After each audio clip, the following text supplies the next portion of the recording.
Okay, welcome everybody. This is the lecture on critique fundamentals.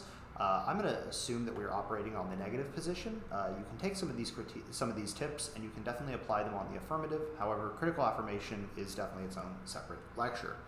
So, a quick overview of the purpose of the critique. We are trying to problematize various assumptions made by the affirmative. This might be the efficacy of the state as an institution. This could be that certain types of representations or rhetoric are socially and politically acceptable. Or it could be things like the model of epistemology or the method of communication chosen by the affirmative as being problematic. We want to undermine those assumptions and prove them to have harmful consequences in the world. The basic structure of a critique in the 1NC is going to be something as follows. A thesis or a theory of power. This is where this is what the critique is going to be. This is what the 2NR is going to be about from the negative perspective. It is the philosophical base that is going to clash with the affirmative position and support our link arguments. The link arguments are going to in turn support the thesis. So these are mutually dependent systems, and it's important to understand this about critiques. They are interdependent. The components are interdependent on one another. Your thesis or theory of power can be its own card, or it can be embedded with other cards. That's going to be another theme. Some examples of theses might be things like being versus becoming, if we are reading a Deleuzian critique. If we are going for psychoanalysis, it might be the lack is the foundation of politics. And if we are reading Afro-pessimism, it might be something like anti-blackness is the foundation of politics. Settlement and colonization is the foundation of politics in the example of settler colonialism. These are all sorts of thesis-level claims that we can have more or less detailed versions of depending on how important the critique is in terms of our overall round strategy and how essential a part it is of our 2NR strategy. I'm a big believer in the one-off critique position, so naturally I think more elaborate thesis positions, more detail, more nuance is always better rather than less. However, I do think that there are legitimate ways in which one can read the critique embedded within a multi-off position. Regardless of how you read it, the thesis is the most important part of the 1NC because it lays out what counts as offense under the world of the critique. It's also going to establish a lot of, it's not only going to establish links, it's also going to set up a lot of the theory style arguments that we're going to develop out of the criticism. Last note on the thesis is it needs to be something that we've read a lot about. You must have a thorough understanding of the subject. If you were reading a necropolitics critique and you have not read Achille Mbembe's Necropolitics, you are in the wrong, you're doing it wrong. If you are reading some Deleuze and you have not read, at least attempted to read a little bit of Deleuze and like a lot of secondary authors, you're kind of not doing it right. Speaking of primary and secondary sources, most of your cards in your critique files are going to come from secondary sources. If I'm cutting a Deleuze K, I'm going to be looking at people like Ian Buchanan, Claire Colebrook. I'm going to be looking at Brian Masumi, maybe Manuel DeLanda, people like that. Petra Mullins. These are all like core authors that get cut from the secondary literature. However, it's important that we also have read some of the primary literature. And this is going to help you to establish a thesis level, like a level of understanding of who your secondary authors are reading with. That way, when you are reading the 1AC, for example, you are thinking as a Deleuzian, as a person who has read Deleuze or Wilderson or Warren or Tuck and Yang or Lacan or whoever. You are thinking with the people that you are, whose core concepts you are supporting. The next section of the critique is the links. These are going to constitute about 3 to 4 separate arguments. Again, they can be carded separately or not. It's your call. And it's going to vary from body of literature to body of literature. These arguments are going to depict how the plan will unfold according to components of the 1AC that you find disagreeable. You might link to advantages, impacts, rhetoric, epistemology, or ontology.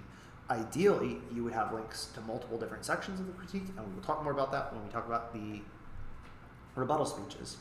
A good example of this, using the ongoing Deleuze example, is if we win that the debate is about being versus becoming, their commitment to the state is invested in being, closes them off from the possibility of becoming. We are going to argue that that is bad when we get to the impact section, which is the next section of the critique. These are going to be 1 to 2 separate arguments that, again, can be carded separately or not, that are going to give us external impacts to weigh against the AF. In our Deleuze example, we might say that like investment in the state form causes fascism. What we're going to want to have is an impact that non-uniques the affirmative if your thesis and link arguments are true. So fascism making war inevitable is a good example here.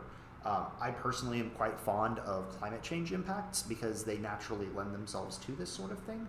But there are a lot of different ways that you can do this creatively. It just requires that you know your body of literature and you are able to connect it, articulate your ultimate impact as an internal link to other impacts in order to non-unique theirs. The idea here is to give your 2N a lot of options. Again, if you are the 1N who is introducing the critique, you want to have it set up to where you're establishing a lot of options that we can develop in the block and then collapse 2 in the 2NR. This means we want to be able to turn the F in a variety of ways. The next section of the critique is the alternative. This is the part that answers Lenin's question of what is to be done. It's a negative advocacy. We're going to advocate for a thing to do, i.e. communist revolution, maybe jamming, maybe hacktivism. There's all manner of things that we could advocate for. An ethic of commensurability. We can really advocate for a lot of different things. What we need to have is we need to have a theory of how we arrive at the alt. We need to have a theory of how we resolve link and impact arguments with the alternative. This means that we are establishing that there's what the philosophical issue at stake is. We've already done that at the thesis level, but we will do it again in the alternative. We need to establish that the 1AC has taken a stand on an issue, whether they know it or not. We need to establish that the alternative relates to the central question differently than the 1AC does. And we need to explain how the alternative resolves the links and impacts of the critique that emerge from the AF's commitments on one side of a philosophical issue. The next section, after we have established a theory of how we resolve link and impact arguments, is we need to provide political examples. This is going to help you to make it concrete for the judge, while also keeps you from having to answer inane questions about what that looks like. How do we get there? If you have already done that work, you are not going to get those questions, and it saves your cross-ex time for more important things, and which allows you to gain perceptual dominance during cross-examination, which is incredibly important. Next, we are going to want to find something that explains how the alternative solves the affirmative. So if the affirmative, for example, cares about resolving racial like racism in the United States, and we are presenting an Afro-pessimist critique. Obviously, the Afro-pessimist critique is going to say that like the state can't solve, reform is impossible, yada, yada, yada. What you'll see a lot of Afro-pessimist debaters do is make the argument that only through reaching a point of pessimism and arriving at the conclusion that things are irredeemably bad can we start to explore new possibilities for making things change. This is an argument made in Christina Sharp's book, In the Wake, and a few others as well. As an example, we have an independent net benefit. We need something that will allow us to beat the permutation by arguing that they can't address it. This might be something like, there's a great round on the internet where Wake HV debates Rutgers AH, and Wake beats them on the question of organizing. How do you stop cops and racists from getting into your party? We need accountability mechanisms like a communist party would have, and discipline in order to keep bad people out of inclusive spaces. It kind of rests on this like Karl Popper paradox of tolerance basis. The final section of the critique that we need to have, you can include wait to establish this in the block. However, I think it makes the most sense to introduce it early and just put that clash on the flow as put this question on the flow and establish it as a theory argument early in the debate is the framework. You should think of this similarly to T framework. You need to, but it is going to be a specific part of the critique. You need to establish different criteria for evaluating the debate according to the central question that you have established in your thesis. So how do we decide things differently if the stakes are different? What are these new criteria? One might be something like scholarship and the way that debate, scholarship in particular, relates to the subject of the resolution. So fiat is illusory, yes, and we might only be high schoolers who don't have access to the levers of power. We don't have Joe Biden's ear, but we do have our hands on scholarship. We have agency over ourselves, and we can teach and learn from those around us in our immediate social sphere. So scholarship, in this instance, gives us access to some power. We can provide the judge with a new comparative schema for evaluating the terms of debates. So we might look at things in terms of affect or epistemology first or ontology first. A great example of looking at epistemology first is when you hear K-debaters make the argument that the affirmative is an object of research and you should hold them it's thus a debate about epistemology and competing research projects. That is a debate reframing where we're no longer looking at consequences, but instead are looking at the epistemic methods utilized by two different teams and evaluating the debate on those bases. The nice thing about framework is that it's going to function to bookend the 1 and C along with the thesis. So the framework and thesis hold everything together, and they sort of tell us what to think about all the offense that we're going to be generating. And that's going to be really important for communicating the end result of the critique with your judge. If you've ever run a critique and have heard, I don't know what the story is, I'm not sure what's going on, it's probably because you do not have a critique that has a thematic through line from the thesis to the alternative, through the links in the alternative and into the framework. If you have that, and if you are consistently extending that, and you are making that narrative very clear, and everything you're doing in the round is reinforcing that narrative, you will be much more successful with K rounds, whether you are on the affirmative or the negative. The final thing that we might do in this section is we might tell the judge how they ought to evaluate the debate or how they ought to position themselves. This is where you see like roll of the ballot or roll of the judge style arguments. And it's here where you should basically tell them, you should position yourself here when asked about the sort of question that our thesis lays out. You can then tell them, here is how to think about different claims from that position. So if I'm evaluating a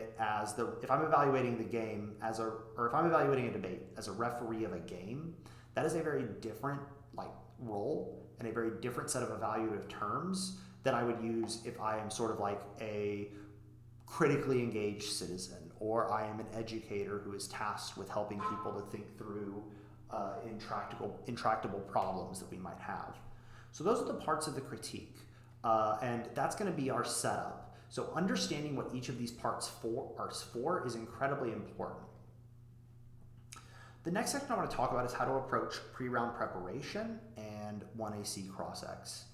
So prior to the debate, you want to select the appropriate thesis. You want to do this with your partner, and if you have coaching who is able to help you with this, you definitely want to consult coaches. The reason for this is there are some strategies that clash more with certain strategies than others, and there are certain strategies that some judges don't like. Good example, I have a friend who does not care for Baudrillard, but is otherwise relatively open-minded to different things. If she were judging your debate and your options against a Afro-pessimism critique were CAP framework, Deleuze, Baudrillard. Those are the four strategies that we know we read against Afro-pessimism. Which of those might I pick?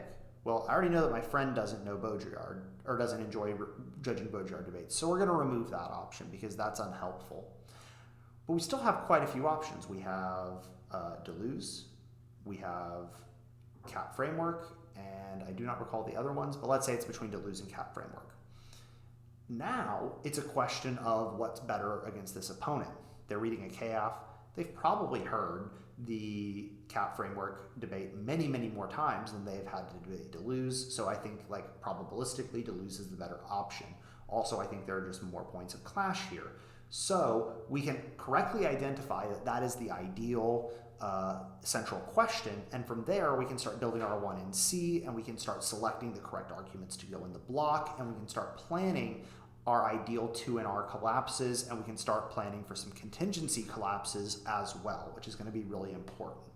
So identifying the central question that you want to go for in a position is the first thing that we should do. You should not have a preset idea until after pairings have come out.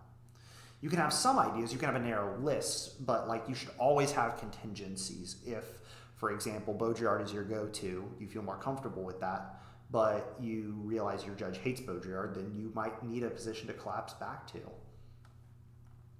The next step in this pre-round preparation is to identify the core pieces of evidence that need to be in the 1NC so that your 1N and coaches, if you have them, can assemble it while you, ostensibly the 2N, are reading the 1AC critically. During this time, you should be flowing the 1AC and working to identify their narrative arc. Ask yourself, what is it that this affirmative wants? You can skim the inherency cards and the solvency cards if you need to do this quickly. Things to look out for what they want. They might want security. They might desire a lack of conflict, or they might desire racial justice of some kind. Knowing what they want kind of tells you how they're going to angle the debate and what heartstrings they're going to try to pull on affectively for the judge. This is going to be important for establishing some core points of clash. You then need to go, once you've read through the taglines and kind of skimmed the AC overall, you then need to go back and you need to read the highlighted and underlined portions of each piece of evidence. This is really important because it's where you're going to garner really, really, really specific links. You need to quote mine each card for stuff that you can use to generate those links. You need to write the quote under the card that it's from. And then next to that quote, you need to write the name of a piece of evidence that you have which clashes with that particular quote. So if, for example, they have a Mearsheimer card that talks about why the set of assumptions made by realist theorists in IR is useful, I need to find a piece of link evidence that clashes with some of Mearsheimer's assertions in that evidence. And so I need to pull the Mearsheimer quote, and I also need to have those sorts of pieces of evidence that answer it. Next, we need to make notes of cross-ex questions that we want to ask. I think you should take cross-ex very, very seriously because this is where you can garner some extra links, or you can just reveal to the judge that they don't know what they're talking about in relation to your central question. A lot of times people will sort of prove a link of omission during cross-ex by asking where does the plan talk about X, and then they're like, well, it doesn't because that's not what we wanted to talk about, and then you're like, okay, bet that's a link. There's a lot of other ways that you other ways to do this, but you should generally be planning cross-ex. We'll talk more about that in just a moment. The most important part of this is you need to do it quickly. Being faster at this is going to help you because it allows you to have more detailed planning time with your partner and with your coaches. So after we've read the 1AC critically, we can come back and we can revisit our conversation with our 1N and coaches about what is actually going in the 1NC. Ostensibly by now, they have done a bit of work. They've done a good bit of work putting together what's in the 1NC. You, after reading it, might have some changes that need to be made. For example, we need a more specific link card. They've changed something, so we need a different link card with a different story to it. We might know from some pre-round intel that you got from a friend that you texted that maybe they've added some new evidence to the 1AC, some framing cards that take out some of your links. You might desire to change those. These are all the sorts of things that we want to do when we're revisiting this conversation. Is we should have a good shell, and then we want to insert some specific stuff for that team. If you want to get the most out of a coach, you should ask them to help you put together a link story using quotes that you pulled from the 1AC. Obviously, this is only going to be helpful if your coaches are somewhat familiar with the arguments that you make. But you can even give them the starts of the material and they can help you to put this together. Finally, when you are listening to the 1AC, when the 1AC is being read, the 2N should not be the one flowing it. You shouldn't even listen to it. In fact, you've already flowed it. You know it. The 1N, absolutely flow it. Flow the speech. What the 2N should be doing is updating 2NC and 1NR blocks based on their reading of the 1AC. You are already thinking ahead to the block. I would suggest that you save at least one quote from 1AC cross-X, the 1AC, or the 1AR to talk about in the 2NR just to make it more persuasive. What I mean by save it is have it written down, but don't mention it until that last speech. You should have a new quote that you can use to warrant things out, because that really pins them in a corner where now they have to waste a component of the 2AR explaining why that quote does not grant sufficient grounds for a link. That process is going to force you to think critically about how the 1AC relates to the central question that you want to ask, and it helps you to make your links more contextual to what is being said in the 1AC. Bad K-debate is non-contextual debate. Good K-debate is contextual debate. This process will help you to be more contextual. During cross-ex, we have 3 types of questions. The most important is the inquisitive question. This is where we get commitments from people about the kinds of things that they are advocating for. It's going to break down depending on the kind of team you're debating. If it is policy style team, you're going to force them to define terms, which is going to establish what side of the central question they are on. So examples are like, what are international relations? What is the law? These sorts of things get them to offer descriptions of seemingly inane things that don't really matter that much for the debate from their perspective. However, from your perspective, it matters a great deal, because we can now establish that no, they do understand the world in a way that is like sutured by institutions that we would have a problem with. And so there is necessarily there is intrinsic and unique clash with the 1AC based on their understanding of their own scholarship. If we're debating postmodern critiques, so Baudrillard, Deleuze, I guess Lacan kind of, even though not postmodern, you want to ask a lot of concept or solvency-oriented questions in order to help you understand where they plan to go with things in the 2AC, and to help the judge understand the relationship with 2 positions. So an example might be, what does hyperreality mean? How does the lack relate to desire, and how is desire related to fantasy? We might talk about, how does an unflinching paradigmatic analysis solve the impacts of the critique? These are the sorts of questions that we want to get at with postmodern kinds of questions. I just realized that the last one was an Afro-pessimism example, but I think the idea is the same. Finally, for identity-oriented critiques, we want to ask clarification questions that also force them to explain the way that they understand the world.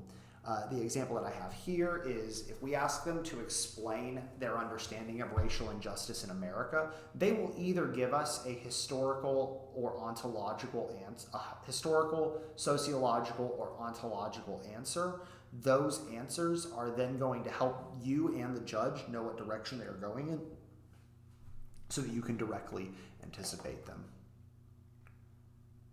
Let's talk about the 2NC. This is your time to shine as a debater if you are a 2N. You really have to sell the critique here. That means it is essential that you work to develop a critical voice. Think about what kind of debater you want to be. What kinds of arguments are you inspired by?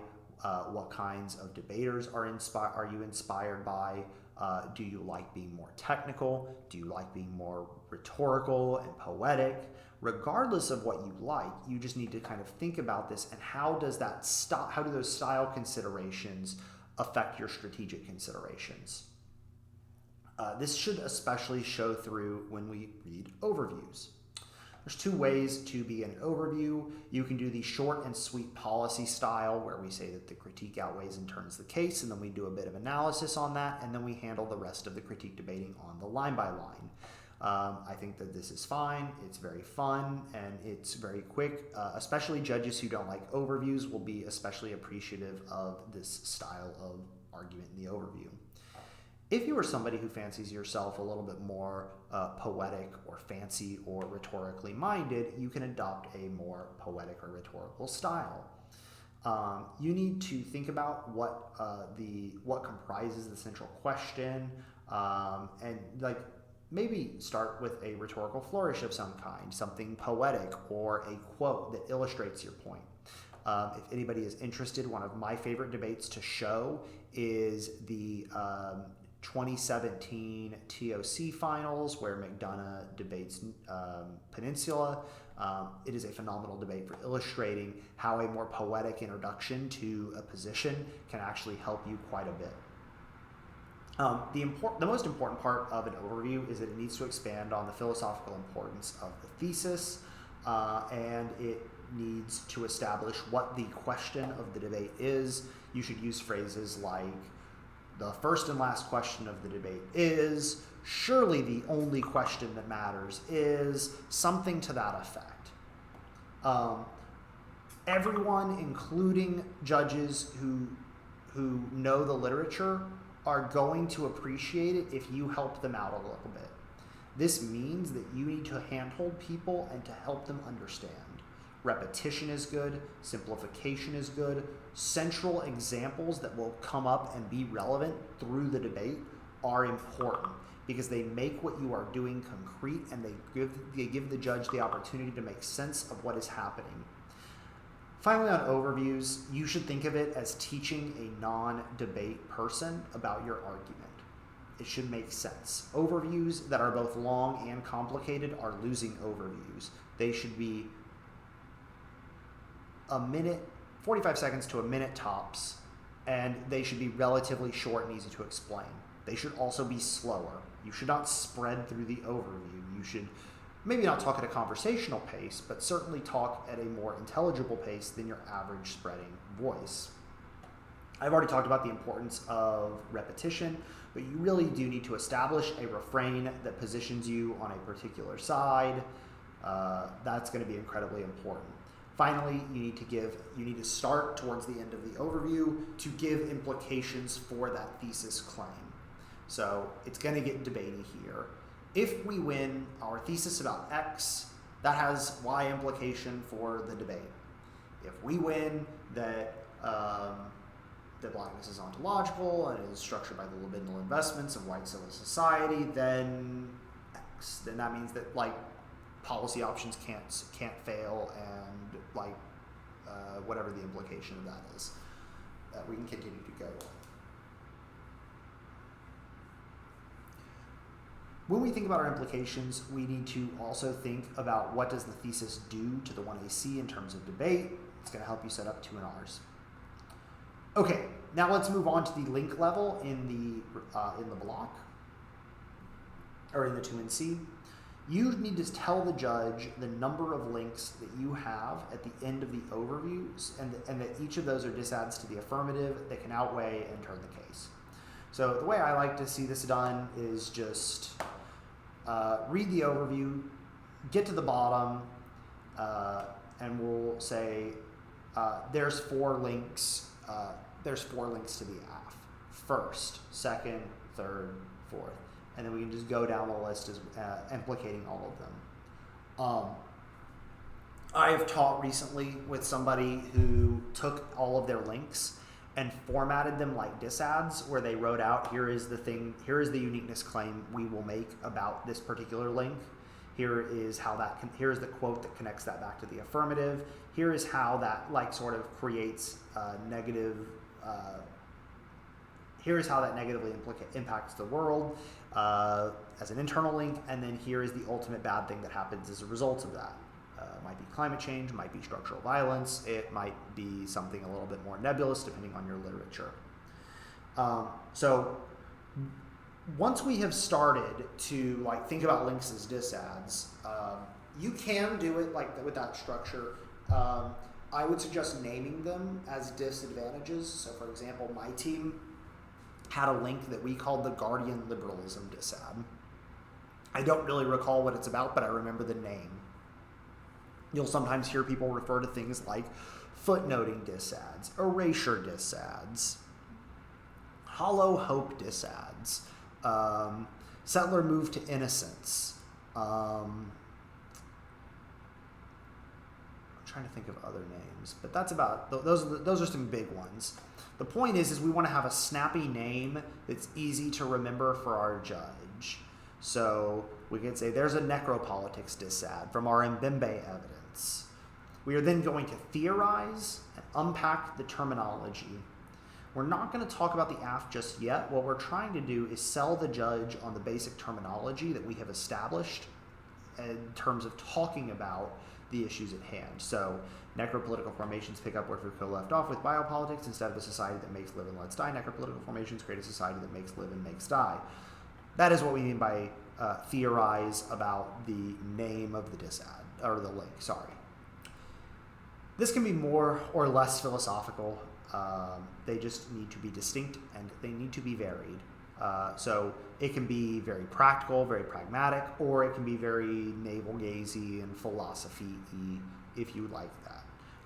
I would recommend having a mix of all of them and then like paying attention to what your judge's body language is with each of those points and using that to kind of make a determination of what they find persuasive and what they don't find persuasive. The next step after you've theorized terminology is you need to link it to the AF with a quote or two. We might say something to the effect of the affirmative's fascination with the Anglo-American legal tradition is on display in evidence blank. Here's their, like, that evidence says blah, blah, blah, blah, blah. Those quotes perfectly embody the spirit of necropolitics, and then you can explain why. We then have an internal link that connects it to an impact, and then we're going to re-theorize it again. We need to impact that out, specifically explaining how it turns case or functions as a root cause of the impacts of the affirmative. Here is where historical examples become really, really, really important. You need to be able to talk about, let's say you're reading a capitalism critique, you probably want to be able to talk about various revolutionary movements, the way that they have been successful or the way that they have been cracked down upon. So we might look at, for example, if there's an infiltration dissad to the affirmative, we might talk about the Black Panthers and how their sort of lack of security led to infiltration by the FBI under COINTELPRO, and we might criticize the affirmative on those bases. If there is sort of a policy AF that deals with like the Bureau of Indian Affairs, for example, we might make an argument about how like treaties with natives have always been reneged upon and how like that's been an instance of structural violence. We should probably talk about particular treaties, particular instances of shiftiness on behalf of the United States federal government. If we're talking about a Deleuzian argument, we might talk about the ways in which like state formations stratify individuals. We might provide some examples about psychoanalysis and therapy, for example. The important part here is that we have a name for the example, talking about the Panthers and COINTELPRO. We're then going to explain what happened to cause the event. We're going to explain what the event was for those who are uninitiated. We need to explain what happened as a result of it. We need to talk about how the AF is similar to that situation. And we need to talk about the results that will occur if there is a similar thing happens. You should definitely, never mind, we're going to ignore that. Okay, last but not least, we need to reframe how that link makes us rethink the affirmative. So every link should somewhat change the way that the judge thinks about the affirmative. In the case of the necropolitics example I gave, reframes how the judge should think about the AF from a liberal gesture of goodwill to a velvet glove that cloaks the iron fist of necropolitical imperialism. That's a very fancy way of talking, but it functionally reframes the way that the judge ought to think about the affirmative in relation to the critique. You then want to talk about how the alternative resolves the link and also how the link functions as a dissad to the permutation. This is going to be very important because if the permutation can solve the links, then there's probably a good reason for the judge to grant it.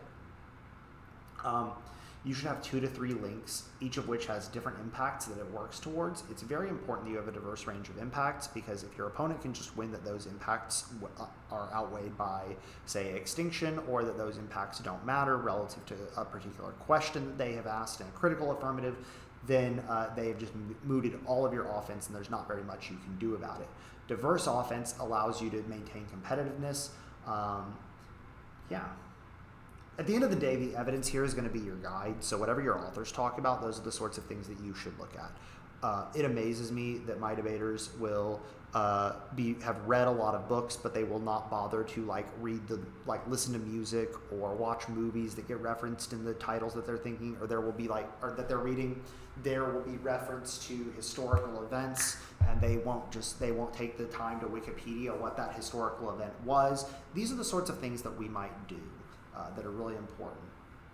If you need practice with this, take 30 to 45 minutes to pick a thesis, one link card, one impact card, and an affirmative, and try to generate your own links. The more links that you can generate in that short, in that time, the better. Start with a longer time, and then eventually you should start shrinking down the amount of time you give yourself to think up links and to come up with full explanations. This is how you're going to block out full arguments worth of links that function as disads.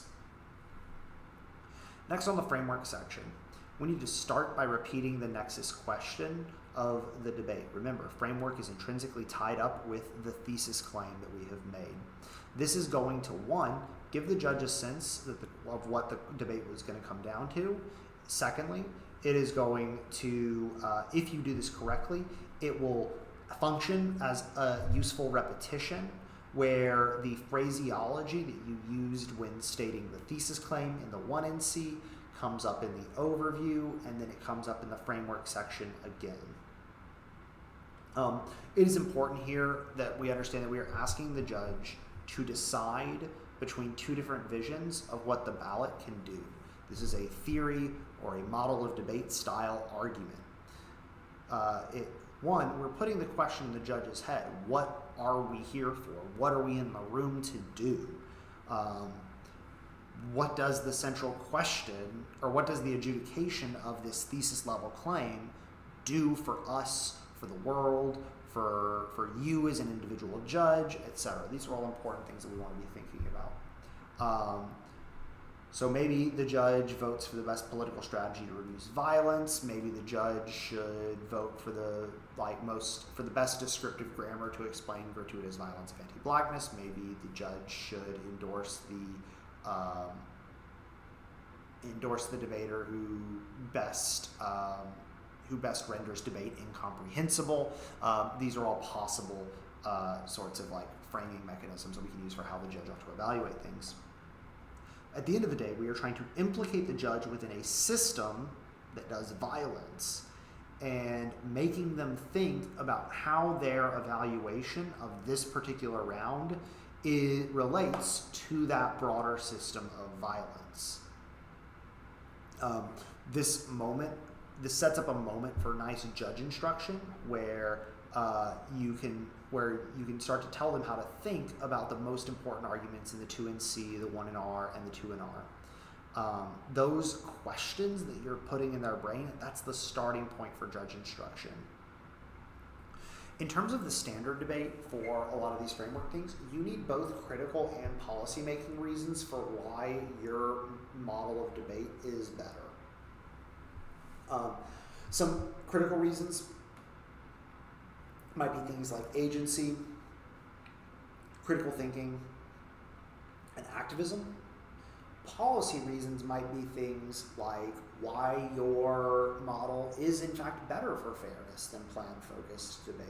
It increases the amount of negative ground that exists, it's more reciprocal, these are all useful arguments.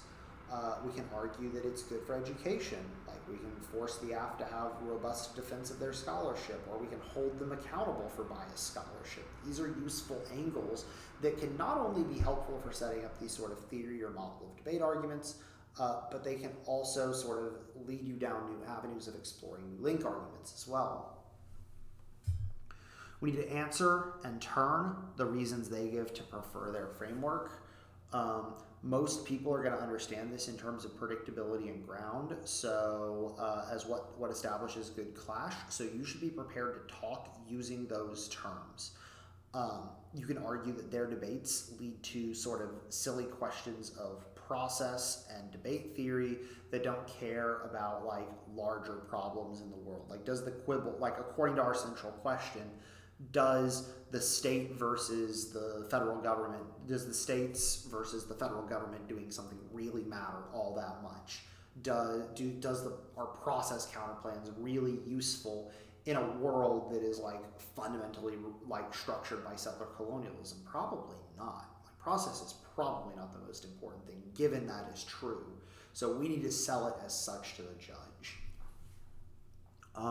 We need to finally implicate our framework arguments.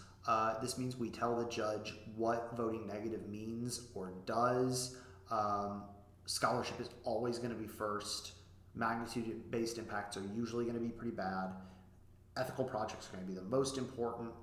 Racist tropes are going to be prior voting issues. All of this is going to tie the central question to the judge's relationship to the debate that is happening. That is our goal here.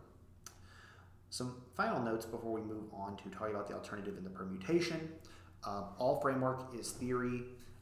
You do not necessarily need to win that you have the best framework ever. You just need to win that yours is, you don't necessarily need to win that yours is best, just that it's acceptable practice. In other words, that it is acceptable for us to assert the critique as a sort of mechanism by which the judge understands debates. So it is what we would call a necessary, but not a, or you need to frame theory. You need to frame it as, you know what, never mind. That's explanations in the weeds and I'm going to confuse myself. Try to position yourself as the middle ground on these questions. Make yourself sound like the most reasonable one. I think that a lot of critiques use very strong language. That is good. It sets up clear divisions of ground and establishes clash. However, we also often don't come off as very reasonable when it's just reject the AF. So instead, you need to work to make that sound like the reasonable option. You should develop your theory vocabulary. If you don't have good theory chops now, you need to work on it. This means having theory debates independently of critique arguments. This also means just watching a lot of theory debates. Some words that you should learn the meaning of are things like fairness, preparation, neg flex, limits, predictability, and reciprocality.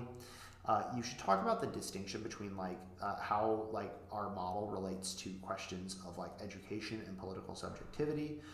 What is the point of playing the game? Even if we're not going to say it's a game, we need to know what the point of playing the game is. This could be something like advocacy skills or research skills. We can argue that if we want to talk about fairness, we can talk about the way that our model makes things more fair. And then we can use our terminology that we've established in conversation with this more techie theory vocabulary, and the two of those together gives us a really powerful platform to set up a lot of offense against the affirmative. Just to flash forward to the 2NR a little bit. Every single 2NR that you give on a critique is going to need framework in it. However, not every 2NR is going to be a framework 2NR. In other words, we might be focused on winning a link as a disadd to the affirmative. However, if we want to do that, these sorts of framing questions about what debate is for, why we care about that, is a necessary consideration for getting the judge to think about that link as offense in the first place, or relevant offense in the first place. Moving on to talking about the alternative and the permutation.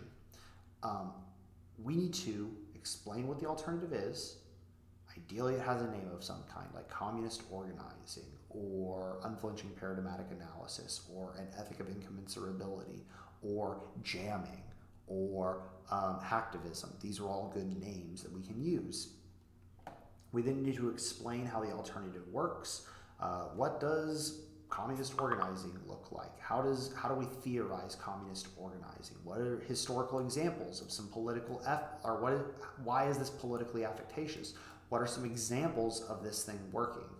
And then we kind of lean into the theory stuff a little bit. How does voting negative work? Why should the judge vote negative? How does the alternative solve the critique impacts? How does the K solve the AF's impacts? This is kind of where we get into those sorts of questions. They are going to try to permute the critique in the 2AC. You definitely need to have at least one link argument that is answering the permutation. Personally, I think that it makes the most sense in the 2NC to argue that all links are disadds to the affirmative, and then to hang your hat on one link in the 2NR in particular. You should have already explained all of these links, so it is just a matter of extending it and explaining why it uniquely removes their capacity to permute the alternative. You need to win that the introduction of the affirmative corrupts, corrodes, or ruins the affirmative and doesn't solve the K. You should definitely be using language of the link here. You should be utilizing severance and intrinsicness arguments in the 2NR to argue that they have missed some kind of perm. You can make some new link arguments here. You can make things like sequencing disadds. The K should come first since it allows for us to solve the affirmative, but the AF doesn't allow us to solve the impacts of the K. You can also argue for a footnoting disad. The attempt to permute puts the K as a footnote within their research project. That is probably not good and does not treat our impacts with the seriousness that they deserve. You should finally make the argument that the permutation is a negative argument. Their attempt to permute proves that thesis of the K somehow. If they attempt to perm a Deleuze K, for example, that proves that there are no fixed identities, that everything is in a constant state of flux, and that proves our thesis of becoming. So the permutation is a negative argument because it supports Deleuze rather than supporting them. Don't drop the perm. Always say links are disadds to the perm. You want to characterize it as having their cake and eating it too. I would also just leverage some additional arguments like perhaps theory about severance or permutations, severance or intrinsicness on permutations in order to win that, like just in case you miss one, because sometimes teams will speed through a bunch of permutations and you won't catch all of them, so just make sure that they're not able to extend one in the 2NR and be like, they didn't answer this one particular permutation. Don't let them do that. That's bad. All right. Since Policy Debate is a partner event, you need to learn to trust your 1N. And I know that as 2Ns, we don't like to do that very much.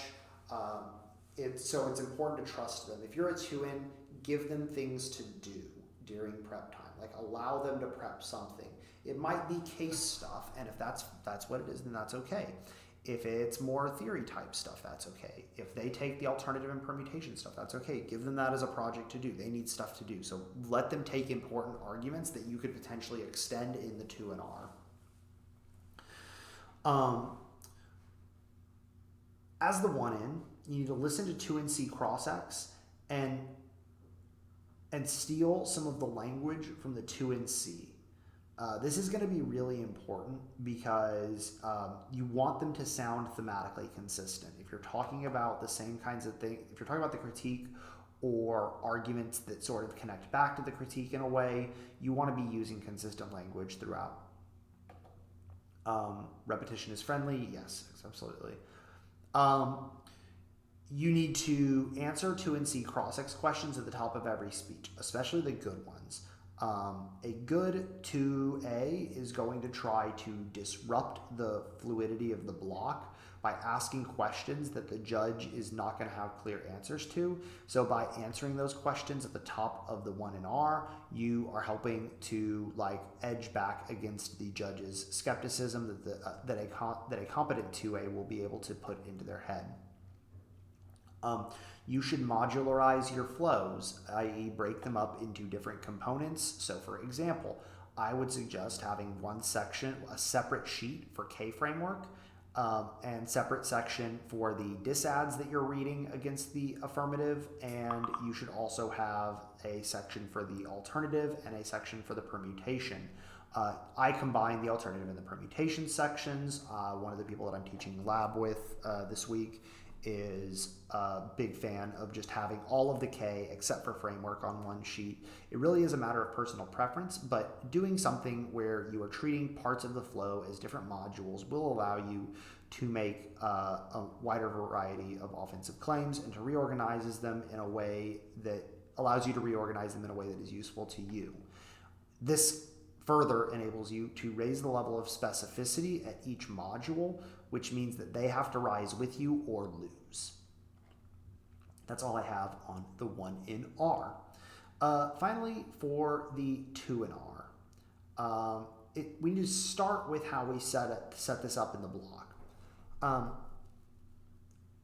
Sometimes your critical arguments aren't going to be all of the block. even if that is the case, you need to make sure that you have at least 2 potential 2NR strategies coming out of the critique. There are a couple of ways you can think about this. A lot of teams will make it a framework disad argument, or they will make it a sort of debate about the alternative and the methods of the debate. You should just have, depending on your literature, depending on the sorts of arguments you make, you ought to have a couple of different paths to victory coming out of the critique. The whole strategic utility of the critique is that, yes, it is one position, but it is one position that has many embedded within it. Things that have to be in the block. You need to have an overview that explains the thesis, why the app fails to answer the thesis, a turns the case argument, an external impact, and an alternative. The block also needs to have, extending links to the app is the bare minimum. You also want to have primary pieces of offense on things like framework, permutations, and turns to primary pieces of 2AC offense. These are all going to be really important to have in the block in order to be able to give an effective 2NR. I've already talked about 2NC cross-X. I think everything there is pretty straightforward. 1-ins, don't be using prep time. You should know better. You have the entire cross-X of the 2AC.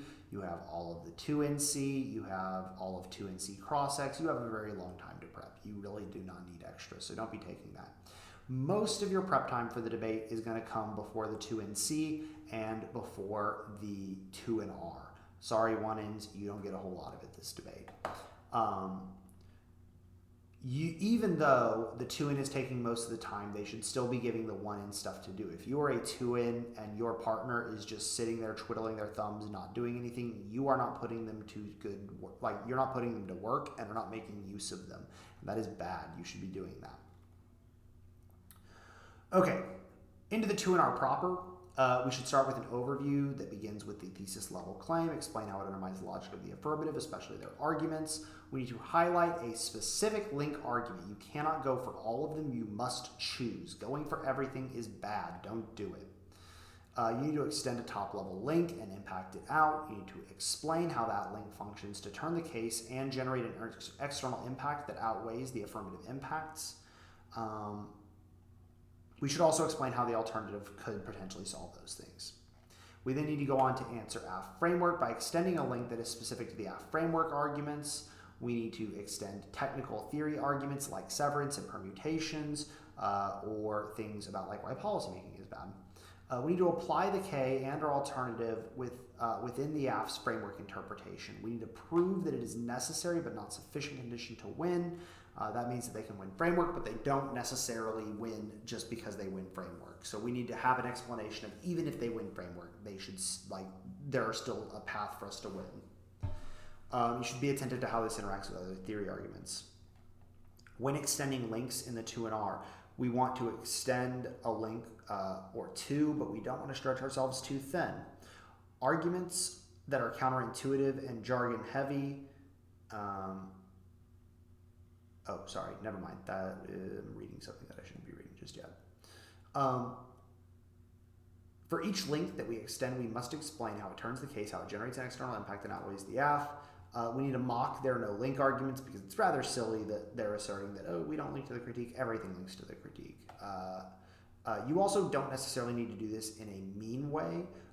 You just need to point to the judge, the 1AC and the 1AC cross-X period. This is where quotes come in handy because if you can quote them, that's a very good way to like kind of get a up layer on people. Finally, we need to answer the permutation. I've already mentioned that there needs to be a disad float against the permutation. We need to prove that it's sort of mutually exclusive. We need to call back to impact calculus in order to so the judge, and we need to sell the judge to error negative, even if there's a bit of solvency deficit for their impacts. We have a better chance of solving them than they do. We should also extend theoretical objections to the permutation. These are things like severance and intrinsicness that I mentioned earlier.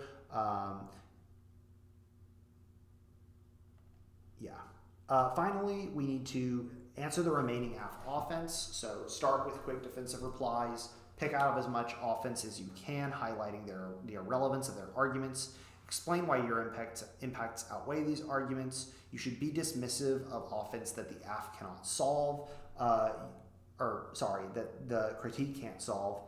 We need to be attentive to cross applications from the affirmative back onto the critique, or from one section of the critique to another. We need to tell the judge words like protect my 2 and R, I don't get a 3 and R, don't make me reinvent the wheel, hold them to a very high standard on this question. Things like that are priming the judge for skepticism of those 2AR pivots that are inevitable on questions of like remaining offense. We need to either 1, characterize it as marginal, or 2, to instruct the judge directly not to worry about it, because or not to think about it, or to hold it to a higher standard than they would our arguments. And you can couch those in like various terms that you like. The ones that I have given are very common phrases that you will hear. Finally, just take some time to close the speech out properly. The last 15 seconds should be translating the argument into technical language that the judge is going to be used to writing the ballot.